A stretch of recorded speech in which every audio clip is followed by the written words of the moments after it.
Hello dear students, welcome to Adda GATE. कैसे हैं आप सभी लोग और कैसे चल रही है आपकी प्रिपरेशन?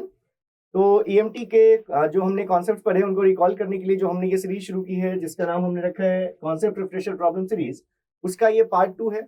वीडियो का फर्स्ट वीडियो आपको मिल गया होगा और मैंने आपसे बोला था कि आपको क्वेश्चंस को पहले वीडियो पॉज करके खुद से ट्राई करना है, उसके बाद ही आपको सॉल्यूशन में जाना है। और आपको कमेंट सेक्शन में ये भी बताना है कि जितने क्वेश्चंस हमने लिए थे उसमें से कितने क्वेश्चंस आपसे हो गए सॉल्व और कितने क्वेश्चंस में प्रॉब्लम आई। तो एक बार आप लोग अगर इंटरेक्शन रखेंगे तो और ज्यादा हम बेनिफिट ले सकते हैं इस सीरीज का। तो चलिए, जैसे लास्ट सेशन में हमने बेसिक्स ऑफ वेक्टर के हमने कुछ क्वेश्चंस देखे थे, आज हम उससे आगे देखेंगे अपने और जो कॉन्सेप्ट्स हैं उनको। एक बार मैं मोबाइल को एयरप्लेन मोड में डाल देता हूँ। चलिए तो शुरू करते हैं आज का सेशन। यहाँ पर भी कुछ क्वेश्चन है मेरे पास, आपको वीडियो पॉज करना है, पहले क्वेश्चन को सॉल्व करना है और उसके बाद फिर आपको सोल्यूशन देखना है। तो एक बार चेक करेंगे। पहला क्वेश्चन देखिए, फर्स्ट क्वेश्चन है हमारे पास। आपसे पूछा गया है गिवन अ वेक्टर फील्ड, एक वेक्टर फील्ड आपको दे दिया गया है और पूछा गया the component of vector D tangential to the spherical surface R equals to 10। और किस पॉइंट पर पूछा गया आपसे p इक्वल्स टू, ये आपको r theta phi coordinates given है। तो आपको इस वेक्टर d का tangential to this spherical surface आपको कंपोनेंट चाहिए इस पॉइंट पर। तो वीडियो को पॉज कीजिए और क्वेश्चन को सॉल्व कीजिए। चलिए, तो अगर आपने क्वेश्चन को सॉल्व किया होगा तो ये बहुत ही सिंपल क्वेश्चन था।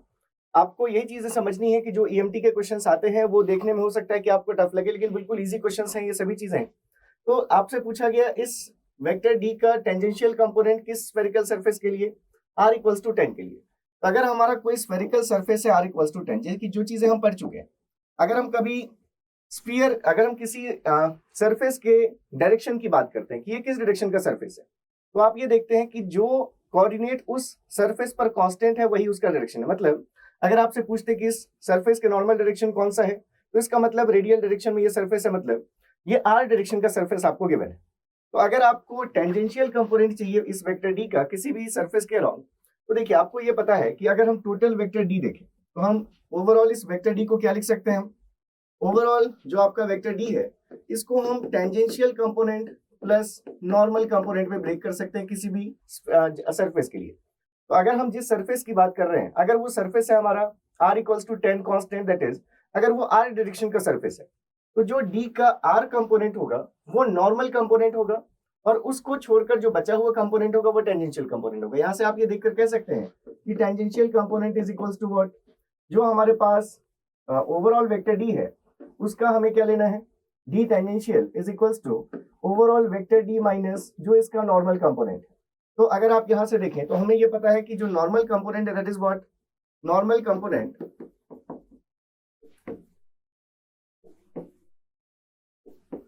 To surface r equals to 10।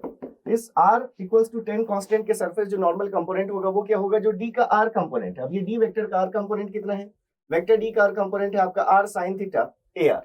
तो ये जो कंपोनेंट है it is normal to this surface r equals to 10। मतलब ये हमारे पास ओवरऑल वेक्टर d पहले हम अगर लिख लें तो हमारे पास ये जो ओवरऑल वेक्टर d गिवन है ये कुछ ऐसा है आपका, vector d is given to be, vector d is, ये आपको गिवन है r sin phi ar, r sin phi ar minus 1 by r sin theta cos phi a theta minus 1 by r sin theta cos phi a phi and plus r square a theta and it is plus r square a phi। ये हमारा a theta है, theta component है ये, and plus r square a phi। तो अगर हम यहाँ से नॉर्मल कंपोनेंट देखें तो नॉर्मल कंपोनेंट हमने कहा कि जो dn होगा हमारा, वो dn कितना है हमारा, dn is r sin phi। अगर हम कंपोनेंट की बात करेंगे तो सिर्फ r sin phi है, अगर हम वेक्टर फॉर्म में लिख रहे हैं तो ये हमारा क्या है, r sin phi ar। तो इसलिए हमारे पास जो टेंजेंशियल कंपोनेंट आ रहा है that is what, tangential component is that is d minus dn।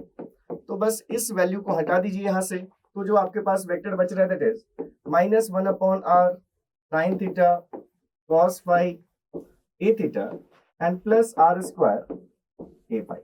तो ये आपको मिल गया tangential component to the surface r equals to 10। अब इसकी वैल्यू आपको पर्टिकुलर किसी कोऑर्डिनेट्स पे पूछी गई है, तो इसलिए अगर ये आपसे पूछा गया इस ये वेक्टर एट इस पॉइंट पर पूछा गया हमसे, ये पॉइंट p हमें गिवन है that is 10, 150 and 330, 10, 150 and 330 degrees, मतलब ये r थीटा फाई की वैल्यूज हैं, radius r equals to 10, theta equals to 150 and phi equals to 330 degree. सारी वैल्यूज पुट कर दीजिए, रिजल्ट आ जाएगा आपके पास। तो -1/r is 10 into sine 150 into cos 330 a theta and plus r square that is 100 a phi. तो जब आप वैल्यू चेक करेंगे दैट इज -1/10 साइन 150, मतलब ये वैल्यू कितनी आ गई 60 के बराबर, मतलब 1/2। यस, और ये हमारे पास cos 330, ये वैल्यू कितनी आ गई हमारे पास 30 डिफरेंस है, मतलब 0.866 ये हमारे पास। यस, एक बार मैं चेक कर लेता हूँ, 0.866 ही होना चाहिए। तो cos 330, yes it is 0.866 and plus 100 a5। तो ये वैल्यू देखिए कितनी है, 0.866 divided by 20 is minus 0.043, that is equals to minus 0.043। ये आपका थीटा कंपोनेंट है a theta and plus 100 a5। तो इसके अकॉर्डिंग जो ऑप्शन हमारा करेक्ट होगा that is -0.043 a theta, -0.043 a theta इन दोनों में है, और प्लस 100 ए फाई, ये हमारे पास प्लस आया है, मतलब ये ऑप्शन ए आपका करेक्ट है फॉर दिस क्वेश्चन। तो ये बिल्कुल सिंपल क्वेश्चन था, इसको आप ट्राई कर सकते थे, बन भी गया होगा आपसे। चलिए नेक्स्ट क्वेश्चन देखते हैं। तो नेक्स्ट क्वेश्चन है हमारे पास, फिर से पॉज करके क्वेश्चन को पढ़िए और सॉल्व कीजिए। देखिए आपसे ग्रेडियंट पूछा गया, एक स्केलर फंक्शन गिवन है आपको, that is r cube sine 2 theta sine 2 phi into sine theta at point, जो कि पॉइंट की जो लोकेशन गिवन है वो r थीटा फाई नहीं है, वो आपके पास x y z कोऑर्डिनेट्स आपको गिवन है। अगर ये तीनों कांस्टेंट वैल्यूज है, मतलब ये r थीटा फाई की वैल्यूज नहीं है, x y z की वैल्यूज है। और आपके पास जो इसका ग्रेडियंट पूछा गया उसके लिए ऑप्शंस भी आपको क्या दिख रहे हैं, वो भी आपको x y z के कोऑर्डिनेट्स के फॉर्म में दिख रहे हैं। तो सबसे पहली चीज है यहाँ पर आपको कन्वर्ट करना पड़ेगा। अब अगर आप यहाँ से देखें तो हमने जब अपने सिलेंड्रिकल स्फेरिकल कोऑर्डिनेट सिस्टम को कार्टेशियन से रिलेट किया था, तो हमने इस तरह से बात की थी कि अगर हमारे पास ये कोई पॉइंट है, ये अगर हमारे पास x एक्सिस, y एक्सिस और ये z एक्सिस है, और अगर यहाँ पर आपके पास कोई एक पॉइंट है, लेट्स से इट इज, ये हमारे पास कोई एक पॉइंट है P, तो इस P के कोऑर्डिनेट्स या तो आप x y z लिख सकते हैं, या तो आप इसके कोऑर्डिनेट्स रो फाई z लिख सकते हैं सिलेंड्रिकल में, या फिर आप इसके कोऑर्डिनेट्स r थीटा फाई लिख सकते हैं किसमें, स्फेरिकल में। तो हमने ये देख रखा है कन्वर्जन कि अगर हम r थीटा फाई की बात करते हैं, मतलब ओरिजिन से इस पॉइंट को मिलाने वाली ये जो लाइन है, ये लाइन कहलाएगी इसके लिए r कोऑर्डिनेट। ये आपका क्या है, ये r है। इस लाइन का z एक्सिस से जो एंगल बना ये एंगल थीटा है। और अगर आपने इस पॉइंट को प्रोजेक्ट किया एक्स वाई प्लेन में, तो एक्स वाई प्लेन में इस प्रोजेक्शन को एक्स एक्सिस से मिलाने वाली लाइन ने जितना एंगल बनाया, ये एंगल हमारे लिए क्या है, फाई है। तो ये r थीटा फाई है स्फेरिकल कोऑर्डिनेट्स। फिर आपने रो फाई z की बात की, तो हमने कहा कि रो फाई z, इस पॉइंट का अगर हम z एक्सिस पर परपेंडिकुलर ड्रॉ करते हैं, हम अगर ये हमारा परपेंडिकुलर है, तो ये जो हमारा ये जो डिस्टेंस है आता, ये हमारे लिए क्या है, सिलेंड्रिकल कोऑर्डिनेट सिस्टम का रेडियस रो है। z तो आप देख रहे हैं कि जो 0 से लेकर यहाँ तक का जो डिस्टेंस है, ये हमारे लिए क्या है, ये हाइट हमारी z हाइट है। और फाई तो आप ऑलरेडी मेंशन कर चुके हैं। एक्स वाई जेड कोऑर्डिनेट्स देखते हैं, तो क्या करते हैं आप, एक्स वाई जेड कोऑर्डिनेट्स देखने के लिए आप z कोऑर्डिनेट तो यही है, जो रो आपके सिलेंड्रिकल का z कोऑर्डिनेट, वही आपके कार्टेशियन का भी z कोऑर्डिनेट। अब अगर आपको x और y कोऑर्डिनेट चाहिए, तो इस पॉइंट को आपने एक्स वाई प्लेन में प्रोजेक्ट किया, और इसके प्रोजेक्शन से आपने परपेंडिकुलर ड्रॉ किया ऑन x एक्सिस, आपने यहां से परपेंडिकुलर ड्रॉ किया ऑन y एक्सिस, और इनके परपेंडिकुलर्स ने जहां जहां पर कट किया, तो ये डिस्टेंस कहें या ये डिस्टेंस कहें, ये हमारे लिए क्या है, x कोऑर्डिनेट। ये डिस्टेंस कहें या ये डिस्टेंस कहें, ये हमारे लिए क्या है, y कोऑर्डिनेट। तो यहाँ से जो रिलेशंस हम देख चुके हैं कि अगर आप x इक्वल्स टू लिखते हैं, तो आप लिखते हैं सिलेंड्रिकल कोऑर्डिनेट से रिलेट करते हैं, तो हम कहते हैं x equals to rho cos phi. अब अगर हम इस ट्राइंगल में देखते हैं, ये जो राइट एंगल ट्राइंगल बन रहा है, अगर इस राइट एंगल ट्राइंगल में आप देखें, तो ये जो रो है ये परपेंडिकुलर है, z हमारा बेस है और ये हमारा हाइपोटेनियस है। तो यहाँ से जो रो की वैल्यू आती है वो r साइन थीटा आती है। तो इसलिए x की वैल्यू को आप और क्या लिख सकते हैं, रो की जगह पर अगर आपने लिख दिया r साइन थीटा, तो ये वैल्यू हो जाती है r sine theta cos phi. y की वैल्यू ऐसे ही आप लिखते हैं रो साइन फाई, और रो की वैल्यू को अगर आप पुट कर दें, तो ये वैल्यू है r sine theta sine phi. और z तो हमारा क्या है, अगर इसी राइट एंगल ट्राइंगल में आप देखते हैं तो इस राइट एंगल ट्राइंगल में अगर आप कॉस थीटा डिफाइन करते तो cos theta is base upon hypotenuse that is z upon r, तो इसलिए आप z equals to r cos theta कह सकते हैं। तो यहाँ से हमारे पास वैल्यू क्या आती है r cos थीटा। तो अब अगर हम यहाँ से देखें कि हमारे पास जो g गिवन है वो g क्या गिवन है, देखिए g इज इक्वल्स टू आपको गिवन है r cube sine 2 theta sine 2 phi into sine theta. ये हमारे पास गिवन है r cube sine sine 2 theta sine 2 phi into sine theta.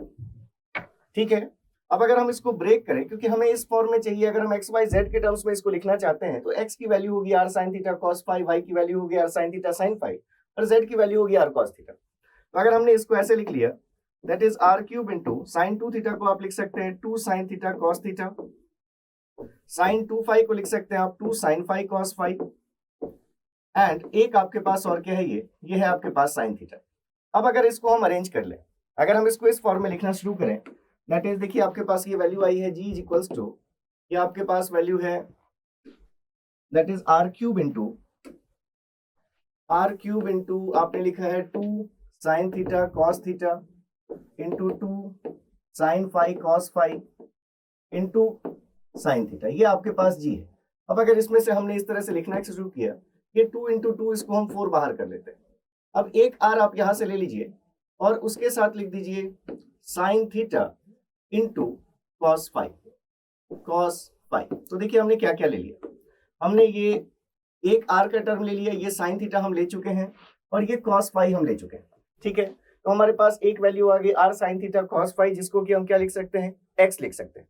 अब हमारे पास इसमें से एक और r हमने ले लिया, तो फिर हमने लिखा r, फिर लिखा हमने r इंटू साइन थीटा, ये देखिए आपके पास एक और साइन थीटा हमने ले लिया और फिर इसके साथ हम लिख रहे हैं कॉस फाई साइन फाई, तो यहां से हमने ये साइन फाई ले लिया। तो आपके पास क्या वैल्यू आ गई, r sine theta cos phi ले चुके थे आप, अब आपने आर ये साइन थीटा ले लिया और साइन फाई ले लिया, जिसको कि हम वाई कह सकते हैं।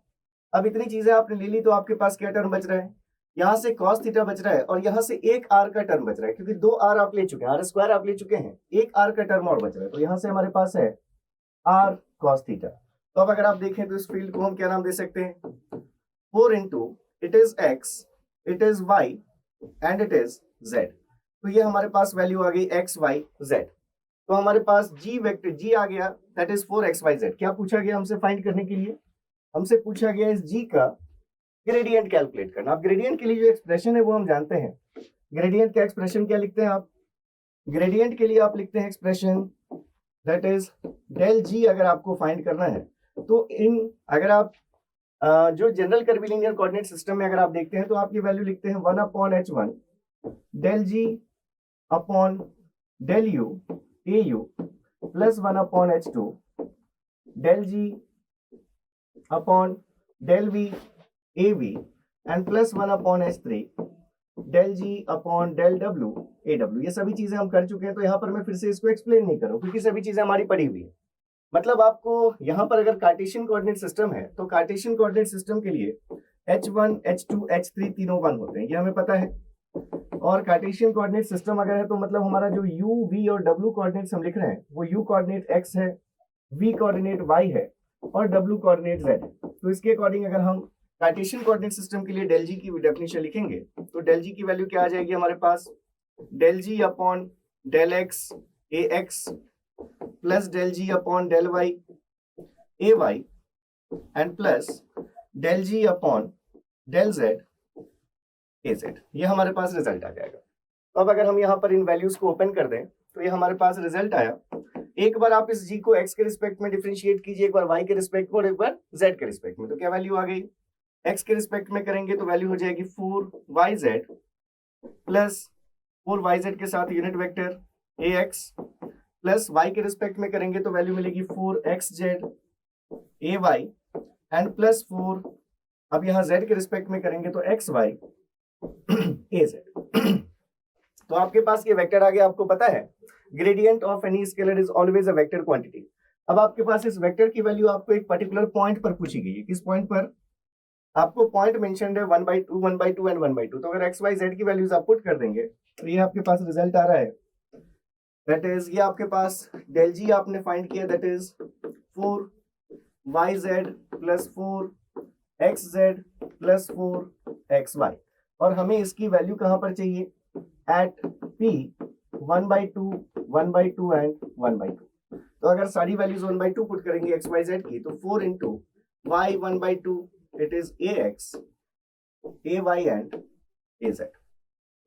तो यहाँ पर हमारे पास 1/2 into 1/2 ax plus again 4 1/2 1/2 ay and plus 4 1/2 1/2 az। मतलब हमारे पास क्या वैल्यू आ गई, सभी से 4 और ये डिवीजन में 4 कैंसिल आउट हो जाएगा, तो आपको simply ax plus ay plus az आपको ये वैल्यू मिल जाएगी। तो इसलिए डेल जी की हमारे पास ये रिजल्ट आ गया। तो ग्रेडियंट निकाला हम सबको आता है, लेकिन हो सकता है कि कुछ स्टूडेंट अगर आप में से ट्राई किया होगा उन्होंने, तो ये फंक्शन आपको ऐसा दिखा होगा जिसके लिए ग्रेडियंट निकालना थोड़ा आपको मुश्किल लगा होगा। तो इसलिए मैंने ये क्वेश्चन ले लिया कि जब भी इस टाइप के क्वेश्चंस आए और कार्टेशियन कोऑर्डिनेट सिस्टम आपको दिख रहा है कि कोऑर्डिनेट्स हमें जो गिवन है कार्टेशियन में है, तो पहले इसको आप कन्वर्ट कीजिए। उसके लिए x equals to r sin theta cos phi ले सकते हैं, y equals to r sin theta sin phi and z equals to r cos theta. तो उसके अकॉर्डिंग ऑप्शन कौन सा करेक्ट आ गया हमारा, option B is correct for this question. चलिए नेक्स्ट क्वेश्चन देखते हैं हम। चलिए पढ़िए ध्यान से क्वेश्चन को, पॉज कर लीजिए और सॉल्व कीजिए। ओके, तो आपने सॉल्व कर लिया होगा और बन भी गया होगा। बहुत इजी क्वेश्चन है, the directional derivative of the function. ठीक है, डायरेक्शनल डेरिवेटिव हमारे लिए इंपॉर्टेंट है। डायरेक्शनल डेरिवेटिव अगर आप देखते हैं कि डायरेक्शनल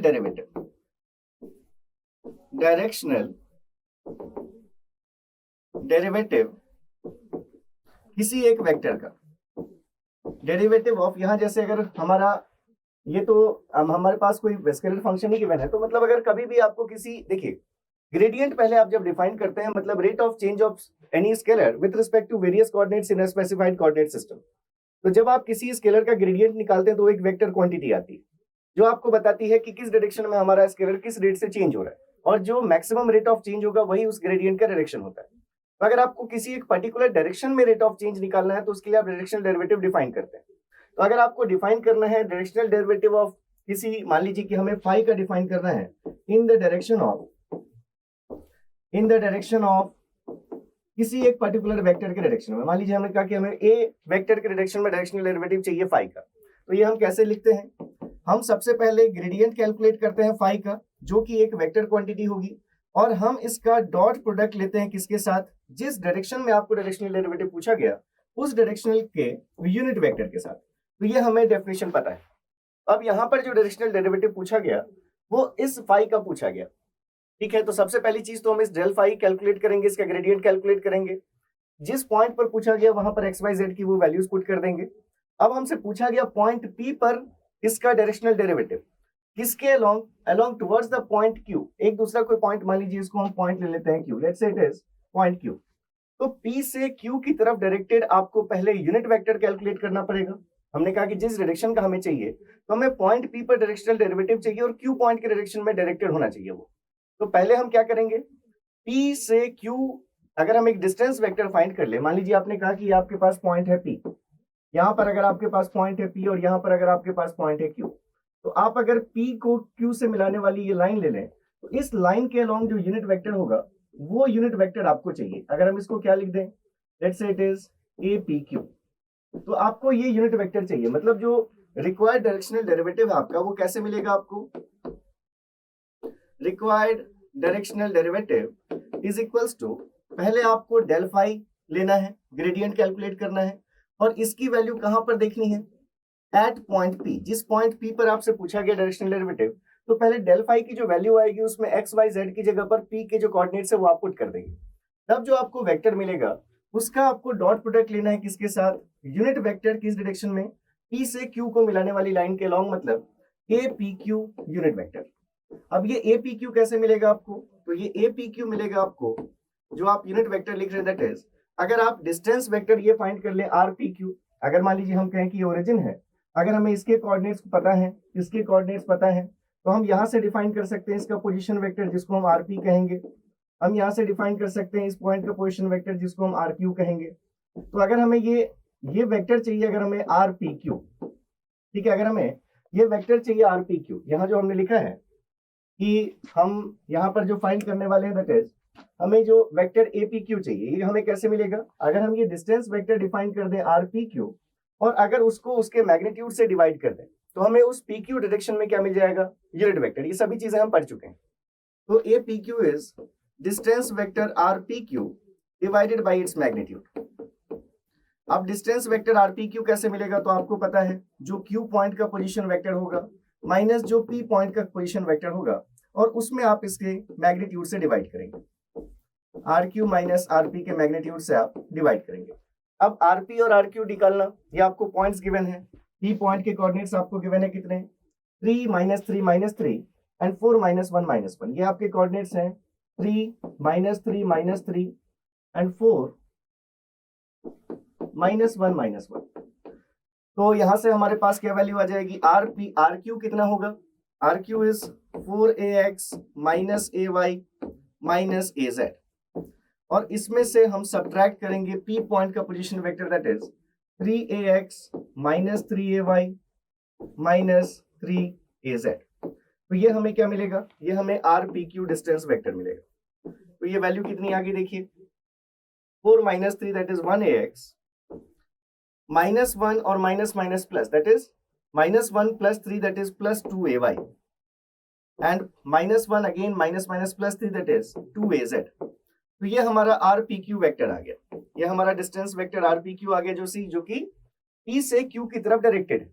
अब हमें उस डायरेक्शन का यूनिट वेक्टर चाहिए तो हम इसका पहले मैग्नीट्यूड फाइंड कर लेते हैं। तो आर पी क्यू का मैग्नीट्यूड कितना आ जाएगा? √ x component square that is 1, y component square that is 4, z component square that is 4। मतलब √9 से हमारे पास ये वैल्यू कितनी आ गई? 3 आ गई। तो इसलिए यूनिट वेक्टर अगर आपको चाहिए था इस डायरेक्शन का तो ए पी क्यू अगर आपने लिखा तो ये यूनिट वेक्टर आ गया आपके पास ax + 2ay and +2az divided by 3। तो एक पार्ट तो आपका सॉल्व हो गया, एक पार्ट आपका सॉल्व हो गया। आपको ये जो वेक्टर चाहिए था यूनिट वेक्टर, ये आपने कैलकुलेट कर लिया। अब आपको सिर्फ क्या करना है? डेल फाई कैलकुलेट करना है पी पॉइंट पर। तो डेल फाई के लिए ये फाई आपको गिवन है, देखिए xy + yz + zx। Phi given है आपको xy + yz + zx। तो अगर आप डेल फाई कैलकुलेट करेंगे तो del phi Cartesian coordinate system में कैसे कैलकुलेट करेंगे हम? Del phi upon del x A x plus del phi upon del Y A Y and plus del phi upon del Z A z से। तो ये हमारे पास वैल्यू आ गई। अगर हम इसको पहले x के रिस्पेक्ट में इस पूरे फाई को डिफरेंशिएट करेंगे तो एक यहाँ से वैल्यू मिलेगी x का x के रिस्पेक्ट में 1 वैल्यू मिलेगी y, इसका तो x के रिस्पेक्ट में 0 हो जाएगा क्योंकि x का टर्म नहीं है, इसका x के रिस्पेक्ट में डिफरेंशिएशन कितना आ जाएगा? z। तो y + z हमें मिल गया ax। ऐसे ही जब हम इस पूरी चीज को y के रिस्पेक्ट में करेंगे तो एक वैल्यू यहाँ से आएगी x और y के रिस्पेक्ट में कर रहे हैं हम तो एक वैल्यू यहाँ से आएगी z ay। और जब हम इस पूरी चीज को z के रिस्पेक्ट में करेंगे तो एक वैल्यू यहाँ से मिलेगी हमें y और एक वैल्यू हमें यहाँ से मिलेगी x az। अब हमें ये जो डेल फाई है ये हमें किस पॉइंट पर चाहिए? ये हमें डेल फाई चाहिए किस पॉइंट पर? p पॉइंट पर, एट पॉइंट p जिसके कोऑर्डिनेट्स आपको गिवन है 3 -3 एंड -3। वैल्यूज पुट कर दीजिए। x की जगह पर 3, y और z -3। तो ये वैल्यू कितनी आ गई? y की वैल्यू -3, z की वैल्यू -3 ax प्लस x की वैल्यू 3, z की वैल्यू -3 ay, y की वैल्यू -3, z की x की वैल्यू +3 az। मतलब ये 0 सिर्फ आपको x कंपोनेंट मिल रहा है। x कंपोनेंट कितना मिल रहा है आपको? -6। तो -6 ax। अब आपको दोनों चीजें पता चल गई। डायरेक्शनल डेरिवेटिव के लिए आपको ये चाहिए था, ये हमने देखा -6 ax और इसकी वैल्यू हम कैलकुलेट कर चुके हैं, ये हमारे पास रिजल्ट है 122/3। तो इसलिए डायरेक्शनल डेरिवेटिव जो आपसे पूछा गया वो आप लिख सकते हैं एज रिक्वायर्ड डायरेक्शनल डेरिवेटिव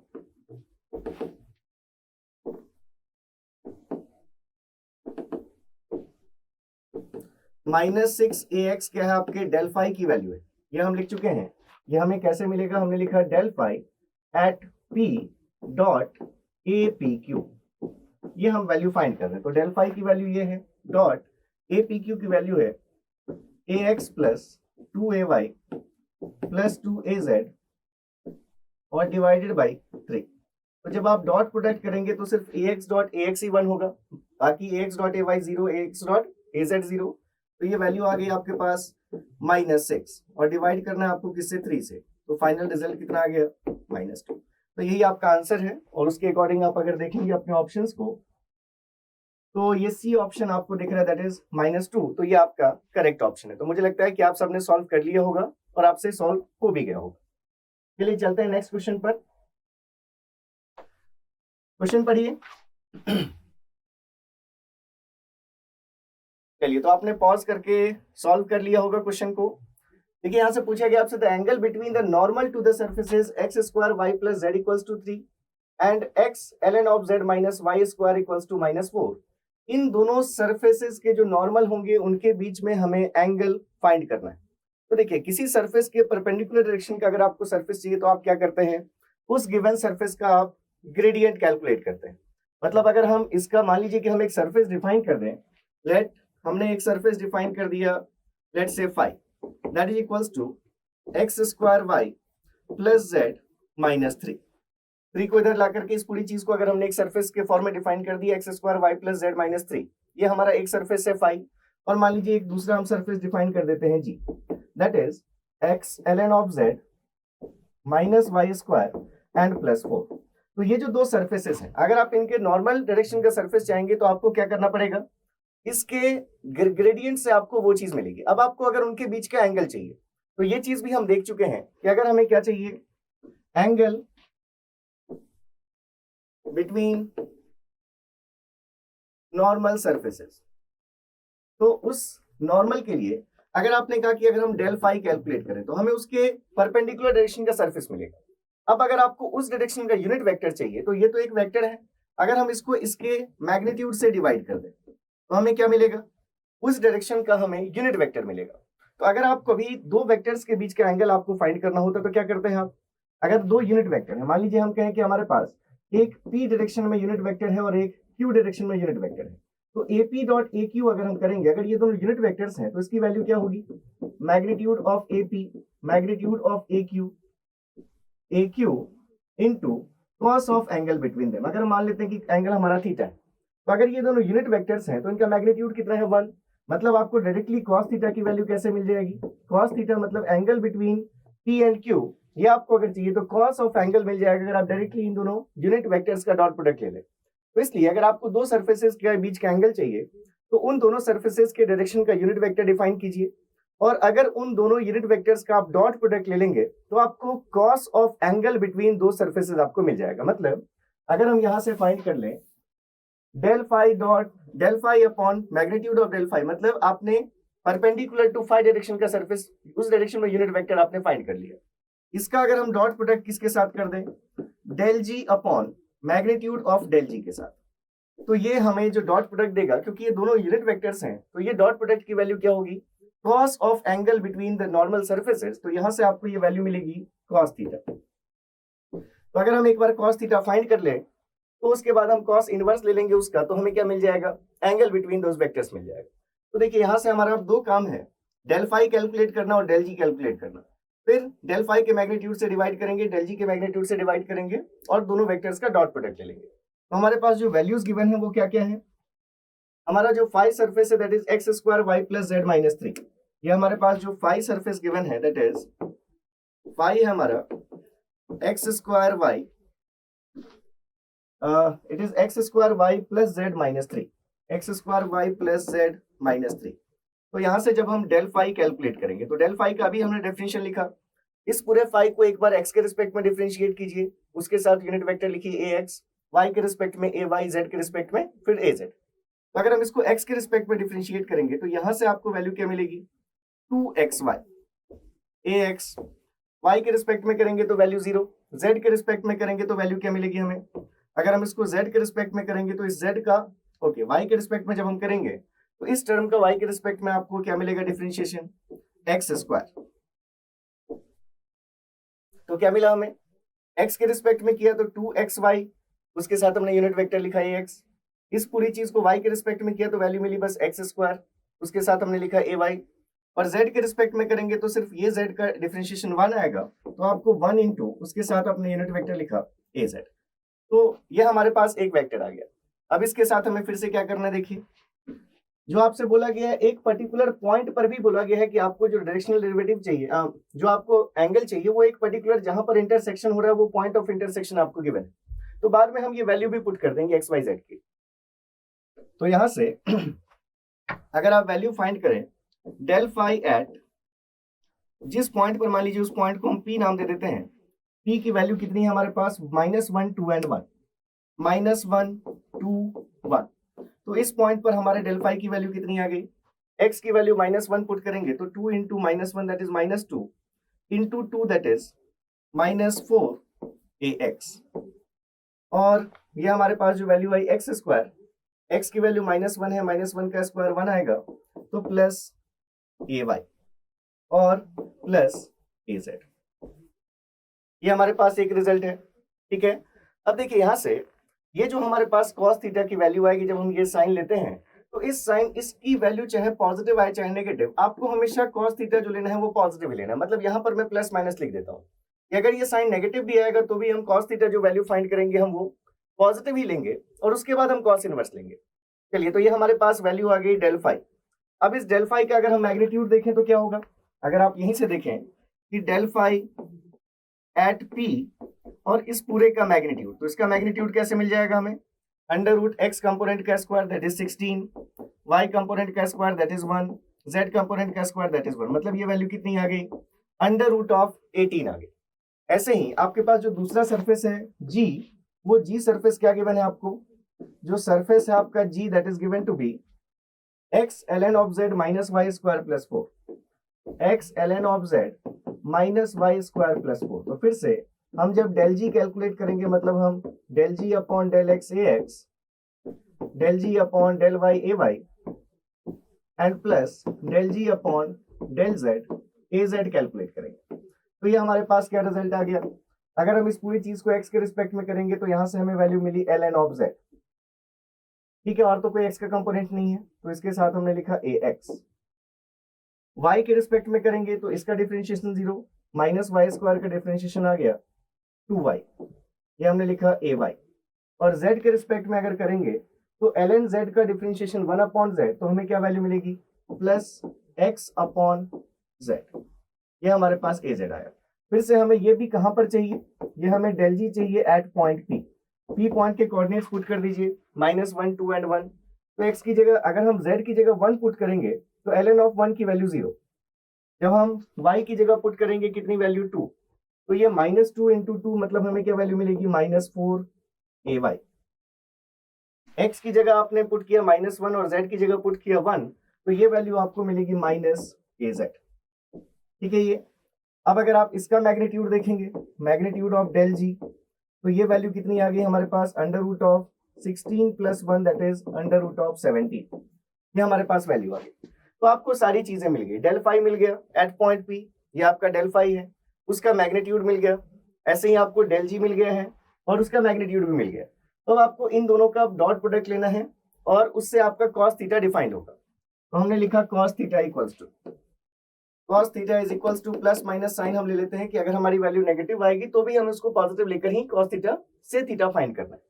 तो हमारे पास डेल फाई की वैल्यू है -411 -4ax plus 1ay and plus 1az और डिवाइडेड बाई इसका मैग्नीट्यूड है अंडर रूट ऑफ 18 डॉट। हमें इसके साथ डॉट प्रोडक्ट लेना है किसका, जो डेल जी वेक्टर आया हमारे पास वो वैल्यू है -4 -1 -4 ay, it is -4 ay -4 az और डिवाइडेड बाई इसका मैग्नीट्यूड है अंडर रूट ऑफ 70। तो अब यहां से देखिए क्या रिजल्ट आएगा, ax डॉट ax 1 होता है, x वाले तो है नहीं मतलब 0, ay डॉट ay हमारा 1 होगा तो 1 इंटू -4 दैट इज -4 और az डॉट az 1 होगा तो 1 इंटू -1 दैट इज अगेन -1। तो हमें वैल्यू मिली अंडर रूट ऑफ, इसको हम 18 इंटू 17 लिख सकते हैं, मतलब -5 अपॉन ये हमारे पास जो भी रिजल्ट है 18 इंटू 17। तो इसकी वैल्यू फाइंड कर लेते हैं हम, ये हमारे पास क्या रिजल्ट आ रहा है। अब यहाँ पर देखिए हमने यहाँ पर क्या लगा रखा है, यहाँ पर हमने ले रखा है साइन प्लस या माइनस। तो यहाँ पर जब आप लेंगे तो ये साइन को हमने नेगेटिव था, लेकिन हमने इसको क्या ले लिया, पॉजिटिव ले लिया। तो आपके पास क्या रिजल्ट आया, एक बार मैं चेक कर लेता हूँ इसकी वैल्यू। तो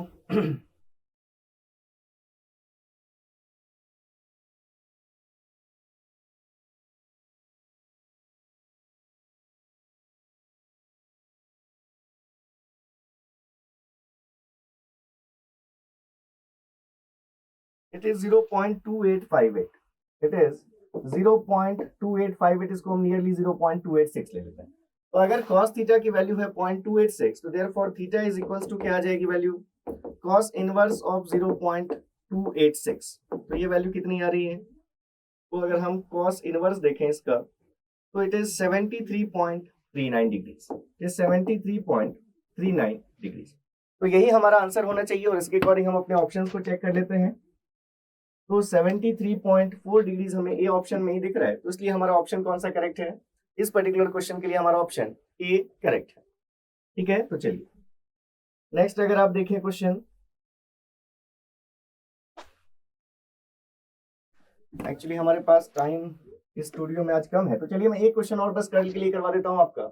आपसे सिंपली इस वेक्टर का कर्ल पूछा गया है, वीडियो को पॉज कीजिए, सॉल्व कीजिए। चलिए, तो आपने सॉल्व कर लिया होगा। हम ये जानते हैं कि अगर हमें कर्ल कैलकुलेट करना होता है, कभी भी अगर हमें टेल क्रॉस अगर हमें वेक्टर ए चाहिए, तो आप क्या लिखते हैं, in general curvilinear coordinate system 1/h1 h2 h3, यहाँ पर h1 au, h2 av, h3 aw, यहाँ पर del upon del u, del upon del v and del upon del डब्ल्यू, और यहाँ पर h1 component au, h2 component av एंड h3 component aw। ठीक है, अब यहाँ जो हमारा वेक्टर गिवन है वो हमें किस कोऑर्डिनेट सिस्टम में गिवन है, स्फेरिकल कोऑर्डिनेट सिस्टम में। तो स्फेरिकल कोऑर्डिनेट सिस्टम के लिए h1 की वैल्यू होती है 1, h2 की वैल्यू होती है r, और h3 की वैल्यू होती है r sin थीटा। ये सभी चीजें हमें पता है। जो हमारा u कोऑर्डिनेट है दैट इज r, जो v कोऑर्डिनेट है दैट इज थीटा, एंड जो w कोऑर्डिनेट है दैट इज फाई। तो हमारे डाइवर्जेंस कर्ल की डेफिनेशन से क्या आ गया, वेक्टर ए का कर्ल पूछा गया हमसे, तो ये हमारे पास डेल क्रॉस ए की वैल्यू आ गई, that is 1/h1 h2 h3 is 1/r square sin theta. यहाँ पर h1 au that is 1 into ar, h2 av that is r into a theta, and h3 aw that is r sin theta into a phi। यहाँ पर del upon del u that is del upon del r, del upon del v that is del upon del theta, del upon del डब्ल्यू that is del upon del phi. अब हमें यहाँ u component, v component, w component लिखने मतलब r theta phi components. तो r component है r cos theta, it is r cos theta, theta component है -1/r sin theta, -1/r sin theta, और phi component है हमारा 2r square sin theta, 2r square sin theta.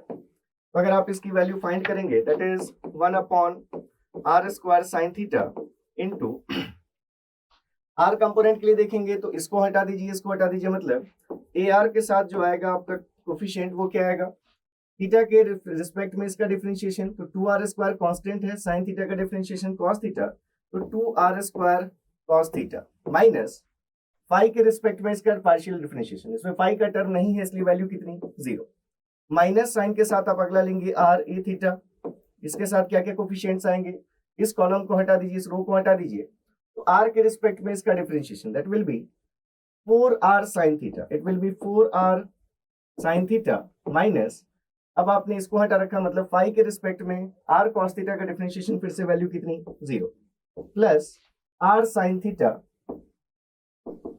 Into, अब इस column और इस रो को हटा दिया आपने, r के रिस्पेक्ट में इसका डिफरेंशिएशन -1/r को डिफरेंशिएट करेंगे अगर हम r के रिस्पेक्ट में, तो क्या वैल्यू आएगी, -1/r स्क्वायर। ठीक है, तो ये हमारे पास क्या रिजल्ट आ गया, एक बार हम फिर से चेक कर लेते हैं क्या हमारे पास वैल्यू, -1/r sin थीटा। ठीक है, तो हम जब इसके साथ देख रहे हैं तो हमने r sin theta a phi, अगर हमने यहाँ से कोफिशिएंट देखा तो इसको हटा दिया आपने और इसको हटा दिया, तो r के रिस्पेक्ट में -1/r sin theta, sin theta तो कांस्टेंट रहेगा, और 1/r का डिफरेंशिएशन क्या आ जाएगा हमारे पास, माइनस 1/r²।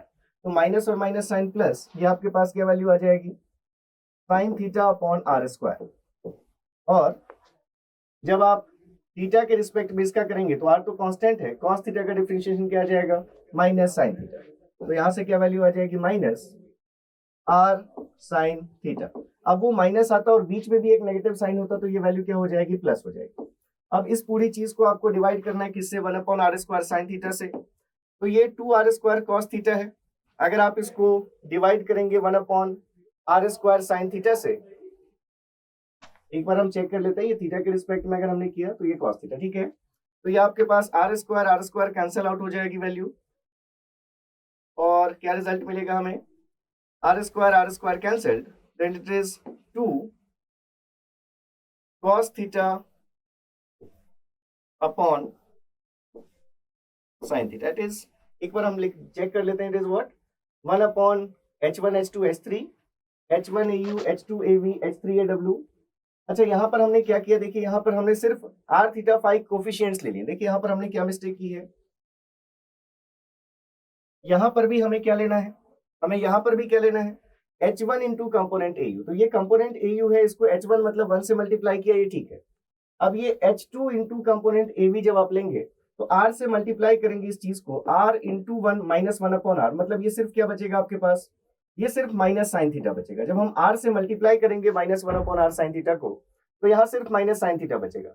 यहाँ पर ये जो वैल्यू है इसको हम किससे मल्टीप्लाई करेंगे, जो हमारा h3 है, मतलब r साइन थीटा से इस चीज को मल्टीप्लाई करेंगे, तो ये वैल्यू कितनी हो जाएगी, r³ इंटू, ये वैल्यू कितनी हो जाएगी हमारी, r³ 2r³ into sine square theta. ये देखिए हमारा जो फाई कंपोनेंट था वो 2r² साइन थीटा था, इसको हमें r साइन थीटा से मल्टीप्लाई करना है, तो वैल्यू क्या हो गई, 2r³ साइन स्क्वायर थीटा हो गई। तो इसलिए ये चीज हम मिस कर रहे थे अगर, तो यहाँ हमारे पास 2r³ साइन स्क्वायर थीटा आ गया।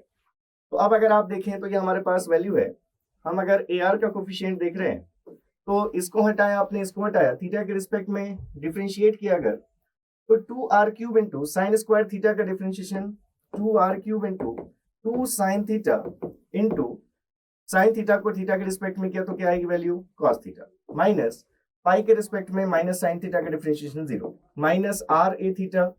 इसके साथ देखिए इसको हटा दिया आपने, इसको हटा दिया, r के रिस्पेक्ट में इसको डिफरेंशिएट करेंगे तो 6r, it is 6 3 into 2 6r² sign square theta, minus फिर आप इसके रिस्पेक्ट में देख रहे हैं तो फाई के रिस्पेक्ट में r cos थीटा का भी डिफरेंशिएशन 0, और प्लस r साइन थीटा के साथ a फाई के साथ।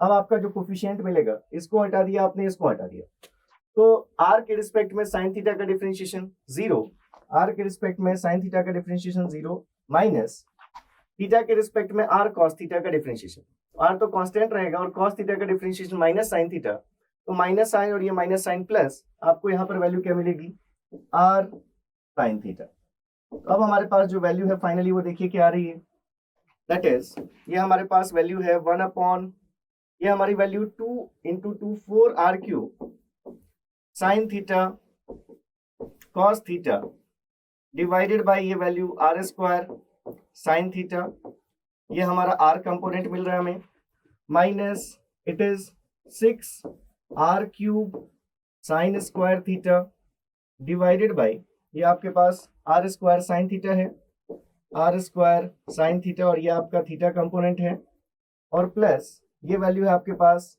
r² sine square theta divided by that is again r² sine theta a phi. तो आप वैल्यू देखिए कितनी आ रही है, यहाँ से r² कैंसिल हो जाएगा, साइन थीटा कैंसिल हो जाएगा, मतलब 4r cos थीटा यहाँ से आपको बच रहा है। तो यहाँ से आपके पास वैल्यू आई that is 4r cos theta in the direction of r।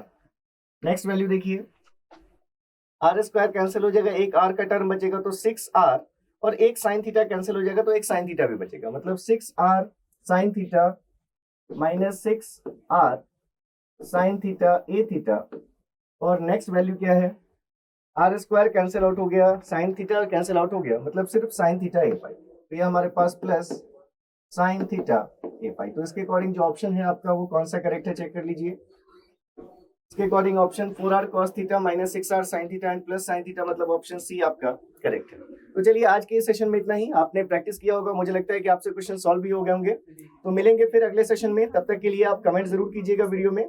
और कोर्स आपका अभी बहुत ही डिस्काउंटेड प्राइस पर है, तो 7499 पर आप कोर्स अभी अवेल कर सकते हैं और ये कोड आप यूज कर सकते हैं मेरा, दैट इज Y504। ये मेरा कोड आप यूज कर सकते हैं, किसी और क्वेरी के लिए बात करेंगे। Thank you so much, all the best, take care, bye bye.